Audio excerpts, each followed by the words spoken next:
Welcome to the only daily podcast focusing on compliance news of the day. Each morning, start your day with a cup of coffee and Tom Fox, the voice of compliance, to hear about 4 of the top compliance, corruption, or leadership stories you will need to start your day. The Daily Compliance News is a production of the Compliance Podcast Network. First, a word from our sponsor.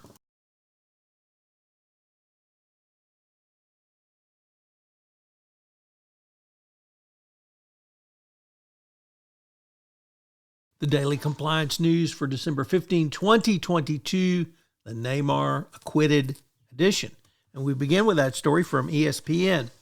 Paris Saint-Germain and Brazil forward Neymar has been acquitted of fraud and corruption charges over his 2013 transfer from Santos to Barcelona, Spanish court ruled. The case brought by Spanish prosecutors stemmed from a complaint made by a Brazilian company that claimed it owned 40% of Neymar when he was at Santos.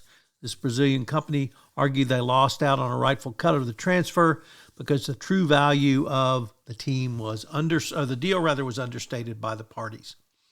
And they were unsuccessful at trial on this. Next up, from the Wall Street Journal, Risk and Compliance Journal, Richard Vanderfort reporting Ericsson, who has drawn a great amount of scrutiny for their continued recidivist behavior during the pendency of a deferred prosecution agreement, will face an additional year's scrutiny from a monitor appointed in connection with the settlement originally reached in 2019. Apparently, Ericsson did not have to pay any additional fine, but the company's monitor was intended to expire in 2023. But Justice Department last year notified Ericsson it had breached the agreement by failing to sufficiently forthcoming with documents and information.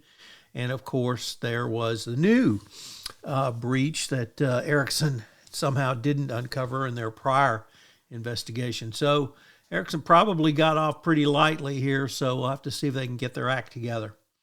Next up from Reuters, an ex-Twitter employee convicted of spying for Saudi Arabia by sharing user data, was previously convicted in August and was sentenced to 3.5 years in jail for their actions.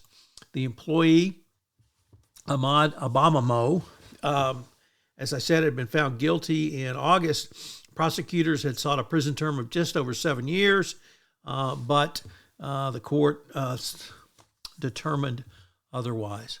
And our final story comes to us from the New York Times, demonstrating the power of social media and, unfortunately, podcast. 2 men on Twitter found themselves, claimed to be themselves as financial sages in a community known as FitTwit, and through podcasting and other social media, engaged in a modern version of a pump and dump stock scheme that built investors out of more than $100 $100 million. So we now podcast being used for fraud, bribery, and corruption. My, oh my. The Daily Compliance News is a production of the Compliance Podcast Network and a proud member of C-Suite Radio. Thanks so much for listening. I hope you'll join me again tomorrow.